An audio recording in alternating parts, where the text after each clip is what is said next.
எங்க அடுத்த வீதியில அந்த 100 நாள் வேலைக்கு போறாங்கல்ல. ஆமாம், 100 நாள் வேலை, கவர்மெண்ட் வேலைக்கு. ஆமா, அதுல ஒரு பாட்டி போவாங்கல்ல. அது 4-5 பேர் போகிறாங்க. எந்த பாட்டி? அதுல அந்த பாட்டி பேர் என்னமோ தெரியல. சுப்பாத்தாளா? அதுல ஹெட்டா இருப்பாங்கல்ல. அது சுப்பாத்தா அதான் சுப்பாத்தா. அந்த பாட்டி பாட்டிக்கு நடந்த நிகழ்ச்சி தான் நான் உங்ககிட்ட சொல்றேன். என்னம்மா அந்த பாட்டி என்ன கொண்டு போட்டாங்களா? இல்லப்பா, என்ன நடந்ததுன்னா, இப்போ அந்த பாட்டி இருக்கிற சௌரியத்துக்கு வேலைக்கு போக வேண்டியதுல தான் அது தெரிஞ்சதுதான். அதுக்கு என்ன, அது மனசு இருக்குமா இருக்குது. வயசான காலத்துல நம்ம ஏதோ இந்த மாதிரி வேலைக்கு போனா 4 பேர்த்து கூட சந்தோஷமா பேசிட்டு சந்தோஷமா வரலாம், அது உண்மைதான் அப்படின்னு போயிருக்குது. அந்த மாதிரி போனப்போ அங்கேயும் ஒரு சிக்கல் வந்துடுச்சு. என்ன சிக்கல்? இங்க வீட்டுல இருக்கும்போது பசங்க பிள்ளைங்க கூட போன்ல பேசலாம், அது பேச மாட்டாங்க. அப்படின்னா சுத்தமாவே பேசுறது இல்லையா? அது எல்லார் வீட்லயுமே இருக்குது. நீ அதை கண்டுக்கவே வேண்டிய அவசியம். அப்புறம் அப்படி பேசாம இருக்காங்களாமா. ஆனால் பேசுனேன்னா கொஞ்ச நேரம் இன்னைக்கு லீவு நாள்லையும் கூட பேசலாமல்லான்னு யாரும் பேச மாட்டேங்கிறாங்க. பேச மாட்டாங்க. அவங்க வேலை இருக்குது அப்படின்னு போயிடுறாங்க. சரி, நம்ம வயசானா நம்மளை ஒதுக்கி விட்டுறாங்க. அது எல்லார் வீட்லையும் நடக்கிறது. அந்த அம்மா மனசுக்குள்ள இருக்கமாயி வேலைக்கு போயிருக்குது. சரி, வேலைக்கு போன இடத்துல இந்த அம்மா அதிகாரம் பண்ணல, ஒன்றும் பண்ணலையாமா. இந்த அம்மா என்ன பண்ணியிருக்குது, சம்பளம் வாங்குறோம், வேலையை செய்யும் சொல்லி இருக்குது. ஆமாம், உண்டான வேலையை ஆளுக்கு பார்த்து செய்யுங்க, எதுக்கு ஆட்டம் போட்டு அங்கேயும் அப்படி சொல்கிறீங்க, அந்த மாதிரி இருக்கிறீங்க பாரு, அதை செதுக்குங்க இதை செதுக்குங்க. அந்த முள்ளுச்செடி நம்மளே வண்டி ஓட்டிகிட்டு போனாலும் பஞ்சராய்க்கு, அதனால வந்து அந்த முள்ளுச்செடி அதெல்லாம் அரைக்கி விட்டுருலாம், அதை இதையும் சொல்லிகிட்டே இருந்திருக்குது.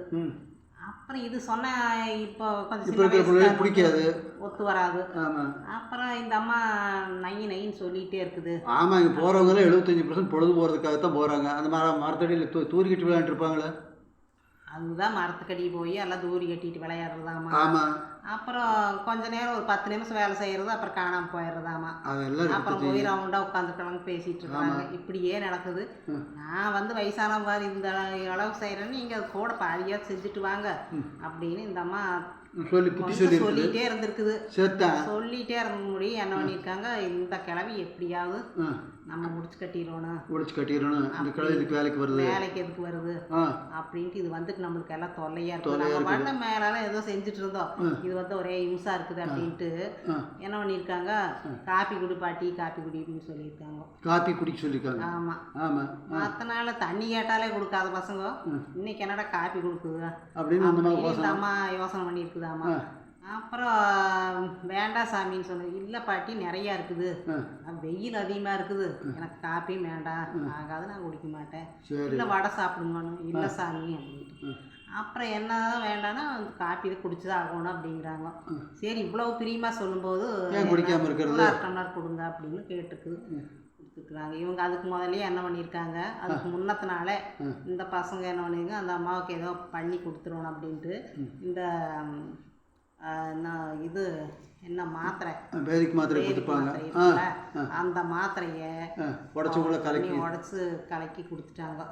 அந்த அம்மா அவங்க கொஞ்சம் சர்க்கரை இனிப்பாக இருக்குது அப்படின்ட்டு சொல்லிட்டு வச்சிருச்சாமா, குடிச்சிருச்சாமா.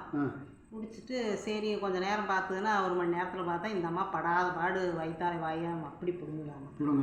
அப்புறம் என்னம்மா சாப்பிட்டேன், என்னமோ கண்டதையெல்லாம் சாப்பிட்டு வந்திருப்பியாட்டிருக்குது வேலைக்கு அப்படின்னு எல்லாரும் பேசுகிறாங்களேம்மா. ஐயோ, நான் எப்பவுமே சாப்பிடல, பழைய சோறு தான் குடிச்சிட்டு வந்தேன், இந்த காப்பி குடிச்சு வர்றதுதான் இந்த மாதிரி ஆயிடுச்சு. ஆட காப்பி கொடுத்த பாயத்துக்கு இந்த மாதிரி பேசுறியா அப்படின்னு சாமி எல்லாரும் குடிக்கிறாங்களாமா. அப்புறம் அந்த அம்மா அழுகுதாமா. ஐயோ, எனக்கு இந்த மாதிரி ஆனதே இல்லை, இந்த காப்பி குடிச்சிட்டு இந்த மாதிரி நான் அவன் மேலதான் சந்தேகம் வந்துருச்சு எனக்கு, இந்த பையன் மேலே பையன் ஊற்றி கொடுத்தா சந்தேகம் வந்துருச்சு, இந்த மாதிரி என்னமோ ஆயிடுச்சு அப்படின்ட்டு இந்த அம்மாவுக்கு ஒன்றும் இல்லை. இந்த ஆம்பளை இதுக்கு ஃபோன் பண்ணுங்க, அங்கே ஆஸ்பத்திரி போகிறதுக்கு ஆட்டோவுக்கு ஃபோன் பண்ணுங்கன்னு. அந்த நேரத்துக்கு ஆட்டுக்குள்ளே எந்த ஆட்டோ வருது, அப்புறம் இந்த குப்பையெல்லாம் வண்டி வருதுல்ல, அந்த குப்பை வண்டியில் தூக்கி போட்டு ஆஸ்பத்திரி போகிறேன்ட்டு ரவுண்டு கட்டி அடிக்கிறாங்களாமா சுற்றி. அந்தம்மா கிருகிருன்னு இருக்குது.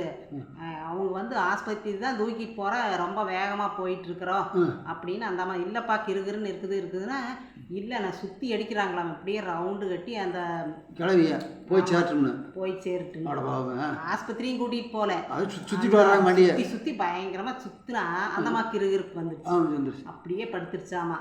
அப்புறம் என்ன பண்ணுறதுட்டு ஆஸ்பத்திரிக்கு கொண்டு போய் அந்த நேரம் விட்டுட்டு கண்டுக்காமல் பண்ணிட்டாங்களாமா. சேர்த்தேன். நினச்சி பாருங்க எப்படின்னு வயசான காலத்தில் இப்படியெல்லாம் நடக்குது. ஆமாம், தனிமையாக வீட்டில் இருந்து தனியாக இருக்கிறதுனால. வேலைக்கு போகுமாதாம்மா? வேலைக்கு போய் இந்த பசங்க இந்த மாதிரி பண்ணிட்டாங்க. இனிமேல் வேலைக்கு போக முடியுமா அந்தம்மானால? அதுதான் வண்டியில் வச்சு கரகரன்னு சுற்றும் போது எப்படி இருந்திருக்கு வயசானவங்கள. நினச்சி பாருங்களேன். ஆமாம், வயசான போய் சேரட்டுன்னு செஞ்சுருப்பாங்க. அவன் அந்த மாதிரி பண்ணலாமா? அது பண்ணியிருக்காங்க. அதுக்கு நம்ம பண்ணியிருக்கிறாங்க அந்த மாதிரி. இதாக வயசாயிடுச்சுன்னா மதிக்காமல் அல்லாமல் இந்த மாதிரி எல்லாம் பண்ணுவாங்க. பண்ணணும் பண்ணியிருக்கிறாங்க. கஷ்டம் தானே. அதைத்தான் உங்கள்கிட்ட சொன்னேன். அது எல்லாம் நடக்கத்தான் செய்யும். இப்போ வீட்டில் வந்து ரெஸ்ட் எடுத்துகிட்டு இருக்கா? எப்படி இருக்குது? ஆஸ்பத்திரி போய் நல்லா ஆயிடுச்சா? அதெல்லாம் நல்லா ஆயிடுச்சு, போகிற அளவுக்கு இருக்காங்க. சரி, அதைத்தான் பக்கத்தில் சொன்னது தான் இப்போ நானும் இந்த மாதிரி பண்ணி போட்டாங்க அப்படின்னு இப்படின்னு எல்லாம் பேசிட்டு ஒரே கூட்டமாக இருந்ததா. இன்னும் போனால் வாயம் கம்முன்னு கட்டிட்டு கம்முன்னு இருக்கும்போது எவனோ செஞ்சானோ செய்யலைன்னா என்னன்னு சொல்லி கம்முன்னு. அம்மா வேலைக்கு போக வேண்டியதில்லை, மனசு சந்தோஷத்துக்காக போயிருக்குது. போனாலும் இன்னும் மேற்பட்டு இன்னும் போனாலும் மேலே பொறாமதான். அதான் எல்லாருக்கும் இருக்குதான் செய்யும். அந்த மாதிரி நடந்திருக்குது. அதைத்தான் நான் அவங்ககிட்ட சொன்னேன். சரி சரி.